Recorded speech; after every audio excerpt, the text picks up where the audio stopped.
Hey guys, welcome back to my channel. कैसे आप सब लोग? आई होप सब बढ़िया होंगे। तो मैं भी एकदम बढ़िया हूँ। तो मुझसे सब लोग पूछ रहे थे कि हमारे कॉलेज में स्कॉलरशिप का कैसा कैसा प्रोसेस है। तो मैंने इसकी शॉर्ट वीडियो भी बनाई थी, शायद समझ ही नहीं आया। तो मैं आपको आज डिटेल में बताती हूँ कि स्कॉलरशिप का कैसा कैसा प्रोसेस है और क्या क्या डॉक्यूमेंट्स लगते हैं। तो सबसे पहले तो जो भी स्कॉलरशिप का प्रोसेस है, इसमें होना चाहिए कि हमारे प्रीवियस रिजल्ट हमारा 60% से अबव ही होना चाहिए, उससे कम नहीं होना चाहिए। तो हमें स्कॉलरशिप नहीं मिलती है। और सबसे मेन बात तो ये है कि जो भी हमारे इनकम है ना, पेरेंट्स की इनकम है, वो 50,000 से कम होनी चाहिए, उससे ज़्यादा नहीं होनी चाहिए। अगर उससे ज़्यादा होती है तो स्कॉलरशिप नहीं मिलती है। डॉक्यूमेंट्स होनी चाहिए अवेलेबल, जैसे कि आधार कार्ड, पेरेंट्स का भी और खुद का भी, बैंक अकाउंट का नेम और बैंक अकाउंट का नंबर होना चाहिए, 10+2। एंड जो अगर हम फर्स्ट ईयर पास आउट हो चुके हैं तो उसका भी एक फ़ोटो कॉपी होना चाहिए सर्टिफिकेट का। और हिमाचली सर्टिफिकेट होना चाहिए, क्लैरिटी सर्टिफिकेट होना चाहिए। जो भी हमारे डॉक्यूमेंट्स होते हैं ना, उनकी सबकी हार्ड कॉपी लगती है। इसमें सारे प्रिंसिपल मैम से साइन होने चाहिए। और मेन बात तो यही है कि 50,000 से कम होनी चाहिए पेरेंट्स की सैलरी।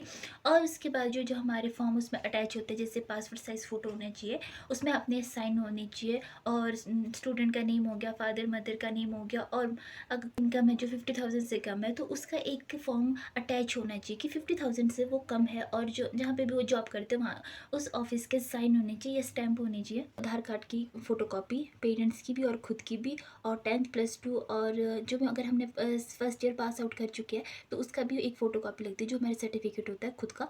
और बैंक का नेम और बैंक अकाउंट का नंबर, उन सब का हमारा फ़ोटो कॉपी लगता है। और मेन मेन क्या क्या जो डॉक्यूमेंट होते हैं उसमें क्या क्या फिल करना होता है, जो स्टूडेंट का नेम हो गया, इंस्टीट्यूट का नेम हो गया, फादर्स एंड मदर्स का नेम हो गया, एंड प्रेजेंट जहाँ पे आप अभी रह रहे हो वहाँ का एड्रेस हो गया, और परमानेंट एड्रेस हो गया। और सबसे मेन तो ये है कि जो भी हमारा ना नेम ऑफ कोर्स, कौन सा कोर्स कर रहे हो आप लोग, और ड्यूरेशन ऑफ कोर्स, मतलब कितना टाइम हो गया आपको कोर्स करते हुए, और कब आपने एडमिशन ली थी, एंड प्रेजेंट ईयर कितने साल हो गए आपको यहाँ पे, एग्ज़ाम में कब पास हुए थे, कितने मार्क्स से पास हुए थे, कितने परसेंटेज थी, ये सब उसमें ना अटैच होता है। डेट ऑफ बर्थ हो गया, पेरेंट्स ऑक्यूपेशन, मतलब मंथली इनकम कितनी है, ये हम उसको फिल कर सकते हैं। तो मेन तो यही है कि आपके 50,000 से कम होना चाहिए और 60% से अबव होना चाहिए आपका रिजल्ट।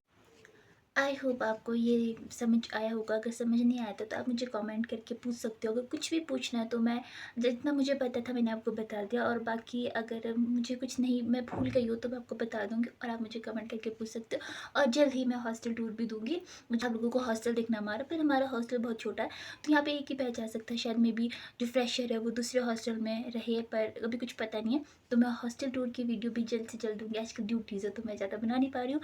आई होप आपको ये ब्लॉग पसंद आया होगा। पसंद आया होगा तो लाइक करें, कमेंट करें, शेयर करें, और कमेंट करके जरूर पूछना आपको कुछ अगर समझ ना आया होगा तो मैं उसके बारे में और ज़्यादा पता करके आपको बताऊँगी। Bye guys.